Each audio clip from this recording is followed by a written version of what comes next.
Halo, Assalamualaikum warahmatullahi wabarakatuh. Kelas 3 apa kabar? Ketemu lagi ya sama Bu Nadia. Kali ini kita akan membahas salah satu transportasi umum, yaitu komuter lain.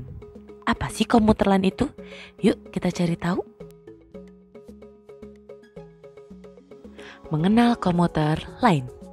Komuter lain atau biasa disebut kereta rel listrik atau KAI adalah layanan kereta rel listrik komuter yang dioperasikan oleh PT Kereta Komuter Indonesia atau KCI. Komuter lain merupakan salah satu transportasi massal.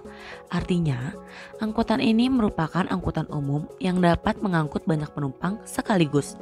Terdapat maksimal 12 gerbong kereta dalam satu rangkaian komuter lain. Kita dapat naik komuter lain dari stasiun yang berada di wilayah Jabodetabek. Jabodetabek apa sih Bu? Jabodetabek adalah singkatan dari Jakarta, Bogor, Depok, Tangerang, dan Bekasi. Komuter lain juga ada di Banten dan Cikarang. Kelebihan komuter lain. Melakukan perjalanan dengan menggunakan komuter lain memiliki banyak kelebihan, yaitu 1. Terhindar dari kemacetan. Menghemat waktu perjalanan karena kereta lebih cepat. Tarif atau biaya tiket yang murah dan terjangkau. Nah, yang terakhir, fasilitas yang disediakan membuat penumpang menjadi nyaman. Bu Nat, fasilitasnya apa aja sih? Oke, Bu Nadia bantu jelaskan ya. Fasilitas pada komuter lain itu dibagi jadi dua. Ada yang di stasiun dan ada yang di dalam kereta itu sendiri. Apa aja Bu fasilitasnya? Oke, kita cari tahu lebih dalam yuk tentang fasilitasnya. Yang pertama kali kita bahas adalah tentang fasilitas di stasiun. Oke, yang pertama ada pewara atau announcer. Announcer itu orang yang memberi informasi seputar perjalanan komuter lain. Itu loh yang biasa ngomong, kita telah sampai di stasiun Pondok Cina. Atau stasiun berikutnya Pondok Cina. Nah, itu disebut dengan announcer. Biasanya announcer ini selalu ada di setiap stasiun. Selanjutnya ada petugas pelayanan KRL atau PPK. PPK memiliki beberapa tugas, yaitu memberi info seputar perjalanan KRL, membantu penumpang saat tapping kartu elektronik, dan membantu masinis jika terjadi kendala. Oh iya, jangan lupa ya, supir dari kereta adalah masinis. Nah, yang ketiga ada vending mesin. Vending mesin adalah mesin otomatis dengan layar sentuh. Fungsi alat ini untuk membeli tiket tanpa perlu dilayani oleh petugas atau PPK tadi ya. Selain untuk membeli tiket, mesin ini juga dapat digunakan untuk menukar kartu dengan uang jaminan dan mengisi kartu multi trip atau KMT. Nah, yang terakhir ada e-ticketing. E-ticketing adalah tiket elektronik. Tiket elektronik merupakan tiket yang digunakan untuk dapat naik komuter lain. Jadi di komuter lain udah gak ada ya tiket kertas. Oke, terdapat dua jenis e-ticketing, yaitu tiket harian berjamin atau THB yang dapat digunakan untuk perjalanan dalam satu hari, dan kartu multi trip atau KMT yang dapat digunakan berkali-kali dengan mengisi saldo pada kartu. Selain menggunakan tiket elektronik, penumpang juga dapat menggunakan e-money atau uang elektronik. Nah, setelah kita tahu fasilitas apa aja yang ada di stasiun, kita akan bahas fasilitas yang ada di kereta. Yang pertama, tempat duduk prioritas. Tempat duduk prioritas tersedia di setiap ujung gerbong komuter lain. Jadi, tempat duduk prioritas itu diperuntukkan untuk orang-orang lanjut usia atau lansia, ibu hamil, ibu yang membawa balita, dan penumpang berkebutuhan khusus. Selain di kereta, tempat duduk prioritas juga terdapat di semua stasiun. Yang kedua, ada peta perjalanan. Peta perjalanan terdapat pada setiap kereta dalam rangkaian komuter lain. Dengan adanya peta ini, penumpang gak usah takut lagi. Jadi penumpang gak akan kesasar. Cukup kamu lihat petanya dan kamu akan tahu rute mana yang harus kamu pilih untuk menuju stasiun tujuan. Yang ketiga, ada pintu otomatis. Jadi setiap gerbong punya pintu otomatis dengan sensor tertentu. Pintu seperti ini menjadikan perjalanan dengan komuter lain lebih aman bagi penumpang. Intinya pintunya gak akan ketutup kalau kamu ada di tengah-tengah pintu. Terakhir ada kereta khusus wanita. Nah ini nih kelebihannya dari komuter lain. Jadi kereta khusus wanita atau KKW disediakan khusus untuk penumpang wanita. KKW tersedia pada seluruh armada komuter lain. KKW tersedia di gerbong pertama dan terakhir pada setiap rangkaian. Nah, karena gerbong ini disediakan khusus wanita, anak laki-laki atau pria dewasa tidak boleh naik ya.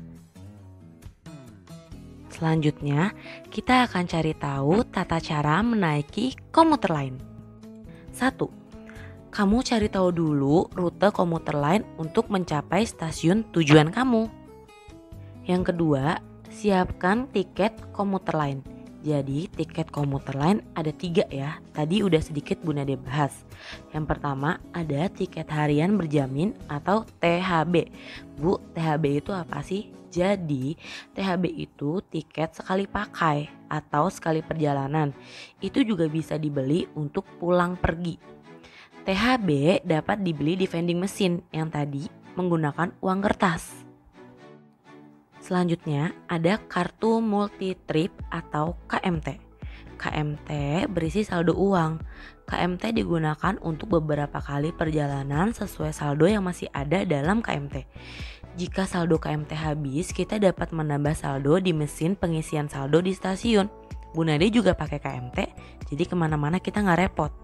Nah, jenis kartu terakhir yang dapat digunakan pada komuter lain adalah kartu bank dan e-money. Oh iya, jangan lupa ya, pastikan saldo kartu bank atau e-money kamu cukup untuk sampai ke stasiun tujuan kamu. Nah, yang ketiga, tap atau tempelkan tiket elektronik di pintu masuk peron. Setelah pintu terbuka, masuklah ke peron atau jalur komuter lain. Peron itu tempat kamu nunggu keretanya datang ya. Keempat, tunggulah di ruang tunggu sampai komuter lain tiba di peron. Jadi biasanya di stasiun itu ada beberapa tempat duduk. Kamu boleh duduk di situ atau di tiang-tiang tempat kita nyender. Ingat ya, di setiap peron ada batas kuning. Nah kamu gak boleh ngelewatin batas kuning itu. Kelima, setelah sampai di stasiun tujuan kamu, turunlah dari kereta. Ingat, turunnya hati-hati. Karena biasanya di setiap kereta dan peron itu ada celah di tengah-tengahnya. Jadi perhatikan ya. Terakhir, tap kembali tiket elektronik di pintu keluar peron. Jika menggunakan KMT atau e-money, saldo akan berkurang sesuai sama tarifnya. Jika menggunakan THB, kembalikan THB di loket stasiun tujuan kamu. Setelah kamu tahu cara naik komuter lain, kamu juga harus tahu aturan yang ada di stasiun ya. Pertama, mengantrilah saat membeli tiket. Gak boleh nyelak, harus ngantri yang rapi, yang baik. Yang kedua, buanglah sampah pada tempat sampah yang sudah disediakan. Yang ketiga, penumpang hanya boleh merokok di tempat yang sudah disediakan. 4. Saat menunggu komuter lain, berdirilah di belakang garis kuning. Kayak yang tadi Bu Nadia bilang ya. Yang kelima, dahulukan penumpang yang turun sebelum naik ke dalam komuter lain. Jadi jangan main serabat-serobot. Tunggu dulu yang turun, baru kamu boleh naik.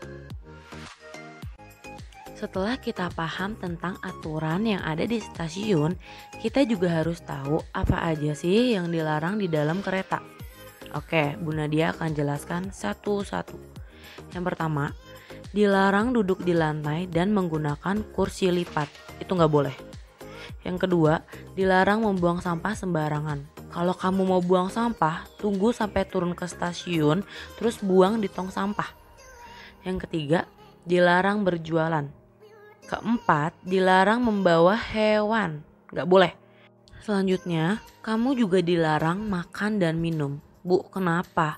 karena itu bisa ngebuat kereta jadi kotor. Nanti ditahan sebentar, makan dan minumnya di stasiun aja ya. 6. Dilarang membawa benda dengan bau menyengat. Contohnya durian, jengkol, atau apapun yang baunya menyengat. Karena gak semua orang suka sama bau itu. 7. Dilarang membawa senjata tajam dan senjata api tanpa izin. 8. Dilarang membawa benda yang mudah terbakar. 9. Dilarang merokok. 10. Dilarang mengamen. 11. Dilarang mengganjal pintu otomatis, jangan berdiri di tengah-tengahnya. Ke-12, penumpang pria dewasa dilarang berada di kereta khusus wanita atau KKW. Nah, Bu Nadia mau tambahin sedikit ya aturan yang sekarang sedang berlaku selama pandemi ini. Yang pertama, kamu diwajibkan memakai masker saat menaiki komuter lain. Yang kedua, kamu gak boleh berbicara langsung atau lewat telepon di dalam komuter lain. Gak boleh. Yang terakhir, kamu diwajibkan pakai baju lengan panjang dan celana panjang untuk mengurangi penularan virus yang dilakukan lewat sentuhan-sentuhan. Sekian pembelajaran PLBJ tentang komuter lain dari Bu Nadia. Sampai ketemu minggu depan. Ingat ya, tetap jaga jarak dan stay at home. Assalamualaikum warahmatullahi wabarakatuh. Bye-bye.